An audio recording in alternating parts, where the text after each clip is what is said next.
following program was provided by an independent producer solely responsible for its content. The opinions expressed do not necessarily represent the views of this station, its staff, board of directors, or underwriters.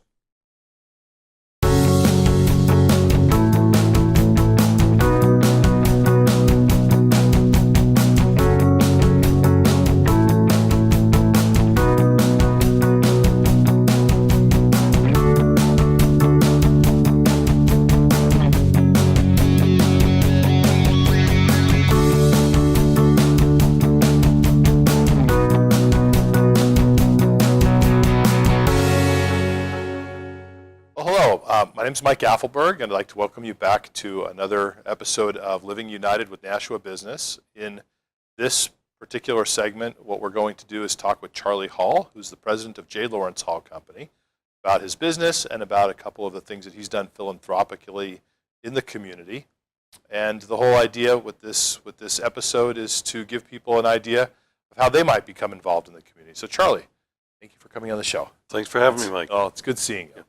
So I'd like to start out, before we talk about business or anything like else around philanthropies, maybe just talk about some personal stuff. Sure. I always say truth in advertising, so people understand. You're obviously involved with United Way through our campaign, absolutely. So that people know that. But that's not the reason you're here. It's really to talk about you and your business and what you do. So. Sure. Starting on personal stuff, I mean, I think it's always interesting. Actually, people should know that you grew up on the same block where I live, which is funny. Although your house was not there when I was living there. Really? Yep. Was it built just a couple of years later, or? Well, I forget when your house was built, but by the time I left the neighborhood, which would have been early '80s, maybe '83ish, '84, that was still part of the person's house next door to yours. Yeah. So it was a field. Yeah. So it was actually mostly trees. Yeah. On the other side of the other house, there was a field. Well, your mom and dad have been good neighbors of ours for a long time, and one funny thing was when we first met your mom in particular, whose name is Betty. Yep. I knew a Betty Hall from Brookline. Sure. Who is very politically active, and they are not anywhere near in the same political camp as one another. And your mom came across and said, "Hi, my name's Betty Hall, but I'm not that Betty Hall." Remove the sign. Yeah, exactly. Pretty much exactly like that. Yeah. I think she told me that story. So, but they've been really great neighbors. So growing up here in Nashua, you are second generation, third generation. How long have you been in Nashua? Well, I think I'm fourth generation, really? Fourth or fifth. And the story I tell, it's not a story, but my great-great-grandfather fought in the Civil War, and he fought for Nashua, but he was born in Pepperell. Yeah. So I go back, and then his son worked for the railroad, and so he in a sense was the first generation, I guess. Yeah. If you go that direction, and then my grandfather J. Lawrence Hall was born in Nashua as well, and then my father was born in Nashua. All of us. So, and my kids are all born in Nashua. So I'm a proud Nashuan. I love this city. Yeah. That's always amazing to me to hear. I'm a proud Nashuan too, but like 10 years of it. So it's always amazing. Growing up in California, it's nobody's from California. Yeah. Everybody's from somewhere else. Well, Nashua and New Hampshire is getting to be that way as well as all the states. I think we're a lot more mobile society today than we were certainly 100 years ago. Yeah. I have fond memories of my grandfather grew up on a farm. They had a farm, and him and his brother were very mechanically inclined, and telling stories of riding some motorized vehicle to the high school, and something broke, and they put it in backwards, and they had to drive it all the way home in reverse. Yeah. Which you could probably do back in early 1920s. Yeah. It would be kind of challenging to do that today. That's hilarious. Well, Mark Barabee, his dad was in the insurance business back then, or his grandfather, so maybe they had insurance to do that from Mark. I don't know. That's right. Another There you old go. Nashua family. Yep. He was on a couple of weeks ago as well. So. Yeah, great guy, great company. Absolutely. So, and your kids are, you have 3 kids, right? I have 3 kids. Derek is my oldest. He is 30. He just got married. Married this in September. Lives in Charlottesville, Virginia, and which is a beautiful community. Works in the biomedical industry. My daughter, Catherine, lives in the San Francisco area. She also got married this year. She got married in May up at the lake, at Winnipesaukee. Where does she live in the San Francisco Bay Area? Los Gatos? Los Gatos, yeah. Los Gatos. Yeah. And her husband's a great guy. And then my youngest is Sarah. She is a senior in college up at University of New England in Biddeford, Maine, and with an occupational therapy major. So doing all my kids, you know, I say other than Sarah because she hasn't worked professionally, but socially, academically, and professionally, my kids are doing fabulous, and Nice. and that's great. And you're 2nd generation or 3rd generation in the family business? 3rd generation of J. Lawrence Hall Company. Obviously, my grandfather started it in 1937, and as a little bit of interest, P.E. Fletcher, which I'm sure you heard of P.E. Yeah, Fletcher, sure, absolutely. which is now Barron's. Yep. Barron's bought them out a year or 2 Yep. ago. Yep. My grandfather first started working at P.E. Fletcher's in the in the late 20s. Yeah. In that they were a service company back then. They weren't appliances; they were a service company. So he worked for them for about 10 years, and then he started his business at his house. And then Pearson Ave, which is the old Telegraph building right down below. And then mid-40s, he bought 13 Main Street, and we were there till 83. And then my father by then had taken over, and actually my grandfather passed away in fall of 83. And so we built 10 Cotton Road, and we're there for 30 some odd years. And about 5 years ago, my brother and I built a building on Progress Ave for the company because we were expanding. Sure. So we took over about twice as much space, and so we've been at 17 Progress Ave the last 5 years, and we'll be there for quite a while longer. Although I'll tell you what, with today's economy, we're growing pretty good. I was going to say, when I visited you last year, it looked to me like you were already bursting at the seams. Luckily, and you're right, certainly parking-wise, we're at the situation in our business that we can hire a lot more field people without hiring any more overhead, direct overhead. So, which basically is telling me, or my observation, that we're a little bit overhead heavy right now. So, but it all works out. And but business is going well. But I also tell people I'm in construction, so that can change overnight. Yeah. So your piece of construction, for our audience who doesn't know about these things, it's really you specialize in HVAC. We're what we call a full mechanical contractor. You know, we started out when my brother and I took over the business. We were strictly just mainly HVAC, and then we started a sheet metal division, which helped us, and then and then a plumbing division. So now we consider ourselves a full mechanical. So we can do pipe fitting, work on bigger projects. We don't do a ton of schools and hospitals, but we do some work in schools and hospitals.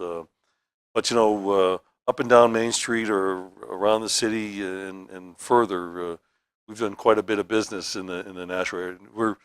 The Nashua area, excuse me, has been very good to the J. Lawrence Hall Company and to my family. I was going to say, my prior business, you did the installation there, and the current United Way. Yep. You guys do an amazing job keeping our rickety systems running for us. Well, sometimes we appreciate. Sometimes those old systems that can be kind of band-aided together can be a challenge, as I'm sure you know. Well, I can tell you, I was just walking around the building when I had just started there, and I saw the old AC unit on the side of the building. Yeah. I had no idea what it was. It would just look like a big box on the side of the building, and it's probably like I think I always tell people it's like the original air conditioning unit, like it's a prototype. Yeah. But it works. Yeah, that's all for that the matters time right now. being, I guess, until it doesn't. But I may sidebar here, Mike, and you can pull me Yeah. back. But One of the things that's really going on now in our industry, and it's been really going on for quite a while, is they're getting rid of typical refrigerants that you and I know. Right, so like Freon and Freon, which really is a brand name, but let's call it Freon. Okay. R22 Yeah. is the production of that is, I think 2020 it's going to be phased out completely, and its replacement is R410A. So people need to be thinking about that, and there's some challenges that come along with that. It's let's say your compressor or your condensing unit fails, you can't just change the outdoor unit, you have to change the indoor unit as well. So you're changing, in a sense, the whole system. Sometimes, depending on the piping, you may have to even change the piping. So it's a challenge that the industry is going through, but it's all part of the ozone protection, the global warming, and all of those type of things. Yeah, absolutely. Challenges in the industry. Yep. Sure. And so now your brother Elliot is in the business with you as well. We work very well together. Yeah. Now your offices are right next to each other. Yep. His has a lot of drawings and designs in it, and yours has more like more of the business stuff. More of the business stuff. We work great together. Like you hinted at. He's more hands-on mechanical side. I'm more on the business side. But if we're not in full agreement on something, we let the other know nicely that I don't think that we want to do that, or I don't think that that'll work, and say, okay. Does he have kids? Yep, he has 2 as well. He's Alexander, who is I think a sophomore or second year at Nashua Community College, and he works for us during the summer. And then Nicholas, who is a sophomore at Bishop Gurdon High School. Yeah. So, and please tell me if to butt out, but family business, is this going to continue as a family business into a 4th generation? We're not sure yet. Yeah. That's a work in progress. Yeah. We certainly hope so. Yeah. That would be the ideal dream. But we have a lot of good people that work for us too. So we have, and Elliot and I are still a ways away from retirement. So we have some time to think about it, but we've been starting to have those conversations. Yeah, you have to. I mean, I know that before Kirsten and I sold our business, Casey worked in the business, helped us build it, literally. Yeah. And when we came to that conversation, she looked at it and she knew the business inside and out and said, "Hell no." And we knew, well, then okay, that's fine. It's not meant to be. I think for us the most important thing is that J. Lawrence Hall Company continue. That's how we felt. Yeah, absolutely. We have very fond memories of our grandfather. Yeah, and I think, although he was quite an interesting guy. He was a true craftsman, and he grew up in the time that he could do everything. And so I sometimes think to myself, how's Gramp looking down on this? And I think he'd be proud. I think that he may not agree with some things. I remember as a young teenager when 18 or whatever, we were supposed to do something together, and as some kids will do, blew him off, and I think I remember him kind of under the breath calling me a playboy.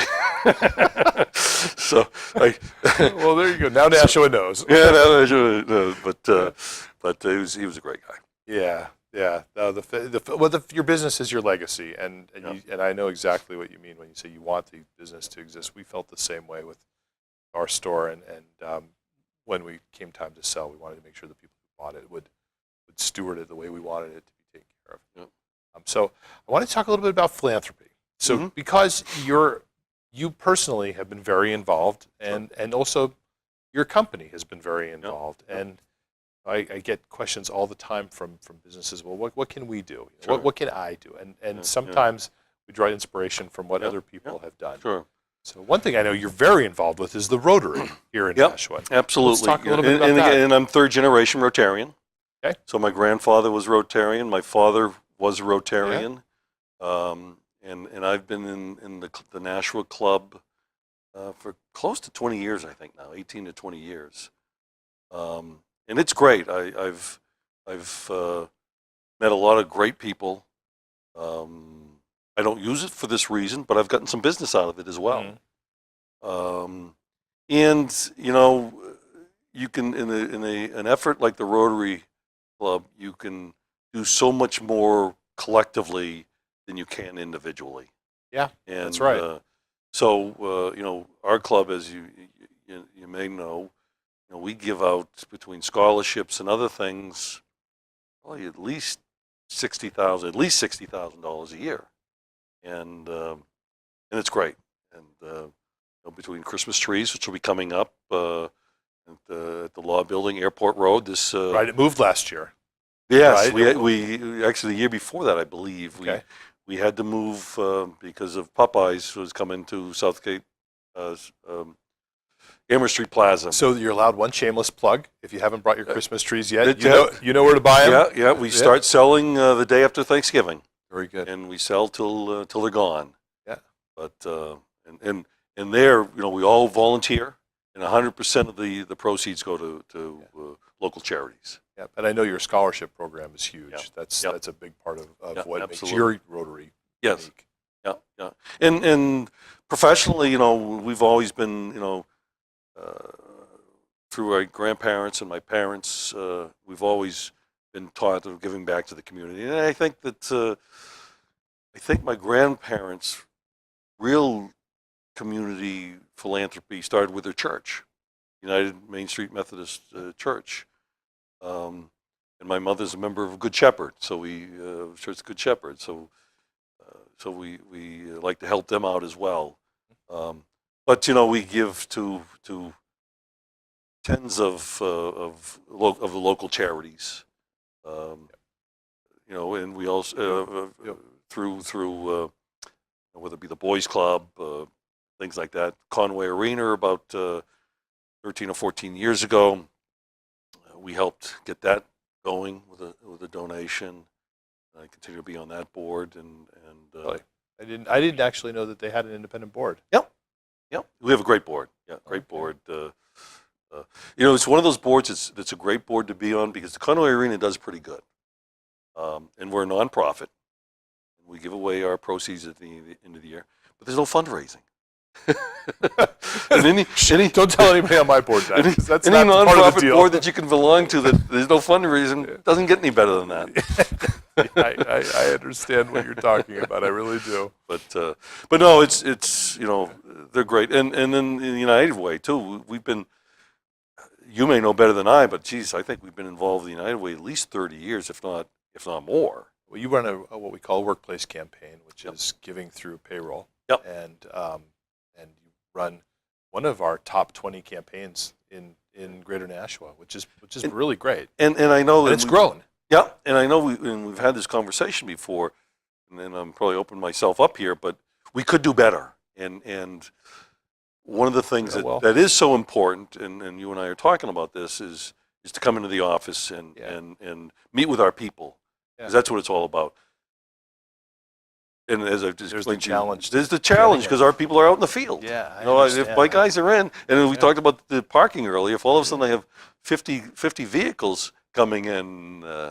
You know, it's interesting. The business challenges about meeting with employees, because I've come across it in about, I don't know, a million different environments at this point. And sometimes it's meeting with Target employees before they open up the store in the grocery section for 2 minutes. Yeah. Or this afternoon, I was with a bigger electronics manufacturer, Benchmark, where they did it as part of their benefits fair, or their benefits enrollment process, where everybody has to be there. We've done that as well, and sometimes we'll it's do tough. that if we're changing carriers, where we have to get everybody in. Yeah, but it is tough, but it's well worth it because it's you know, the money, and you can, from my point of view, the money goes to an organization such as yours, who a lot of times knows those organizations that really need some money. Well, that's the idea. A lot of them need it, but you may know of specifics. So, thinking back on this, my guess is you said you're fourth generation, so you guys were here. Your family was here in the 30s, and it is quite possible when you ask about how long you've been involved with United Way, it is quite possible that as a family, you've been involved with United Way since the beginning of United Way, which was 1930. Okay. Probably not, but certainly for many years. But it many is years. possible. Yeah. My first recollection of our involvement or being involved, and it may have been before this, but it may have just been when I started being more involved with the business, was probably the mid-'70s. Yeah. We had an office manager who was very involved with the Plus Company. Oh, sure. Because Absolutely. she had a person, Yeah. a child that was there. And she may have kind of gotten us involved that way. Yeah. Yeah. But that would have been like the mid-'70s, like I say. Yeah, it's yeah. And so It's and she was with us for probably 25, 30 years.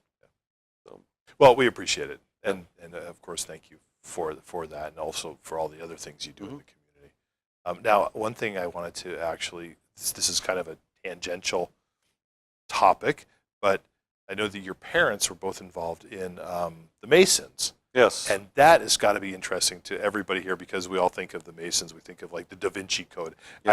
I can go on the record as saying that your father had nothing to do with going around and hunting for relics. All the chants that you heard Yeah. at night and things like that. Yeah, no, never happened. I've been to their house and it just never happened. Yeah, No he- rituals there. Yeah, he But was. but what is? Well, you're asking me some things that I don't know all the answers to because Okay. I'm not a Mason. Okay. And it's a fraternal organization, as there's so many of them, that has rituals and things like that. It's got obviously some religious based. Yeah. And they do a lot of good. They do a lot of good. But I They do a lot of literacy work, I believe. literacy. Yeah, they have Yeah. they have the dyslexia Mhm. center Right, here in right. Nashua. They're also, the Shriners are related to the Masons. Oh, I didn't know that Yep. there was a connection So there. to be a Shriner, you need to be a Mason first. So, Okay. Yeah. So Shriners are Masons. Yeah. So we all know what great work that they do. Oh yeah, the burn units in the clinic, hospitals. yeah. Yeah. But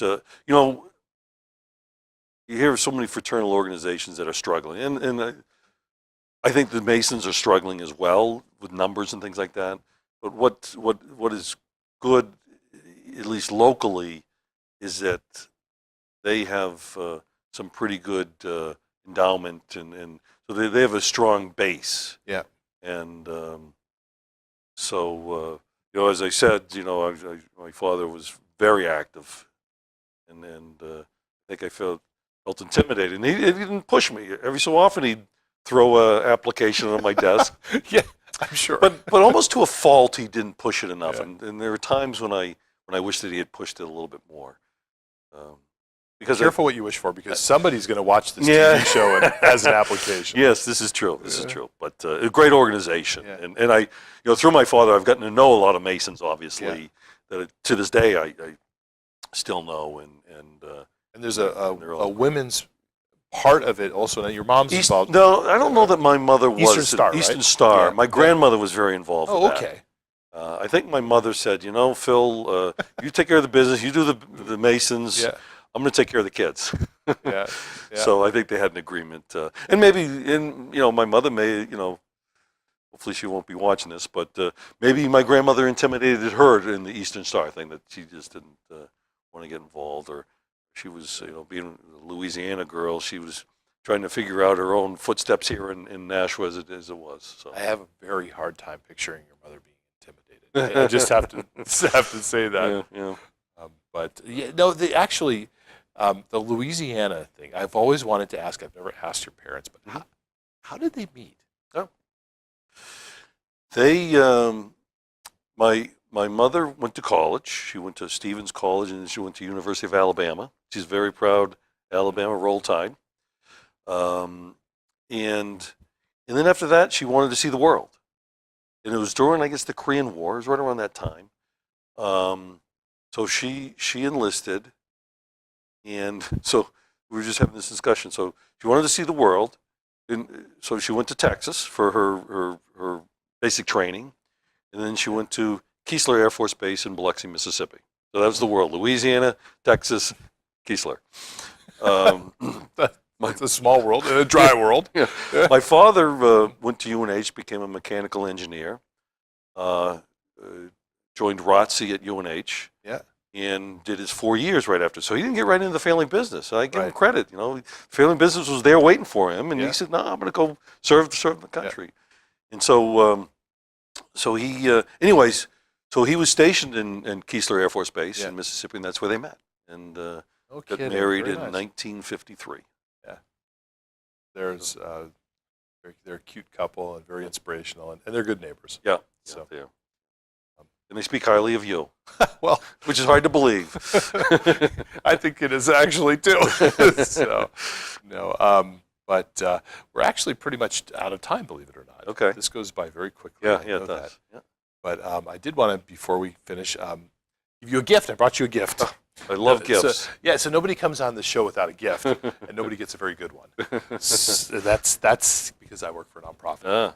But Oh, we did bring nice. you a coffee mug. Oh, terrific. Thank And, you very much. And, Well, I'll tell you, part of my morning ritual is sitting down, reading the newspaper, and drinking coffee. So now I have a new coffee mug. well, there you go. And this one appreciate has it. a little cushioning on the bottom, so it something, won't like yeah. ruin your desk Nice. or whatever. Terrific. So, Charlie, thank you for coming on today. I really appreciate it. I'm hoping some folks will draw some inspiration from what you've done, especially with the Rotary, because so much good work goes And- through our Rotary here. in Sure. Nashua. And you know, Nashua has some great nonprofits Yeah. and all very deserving. Yeah, definitely. Well, thank you for that. Thanks, Mike. Good seeing you. No, good seeing you too. Okay. Thank you.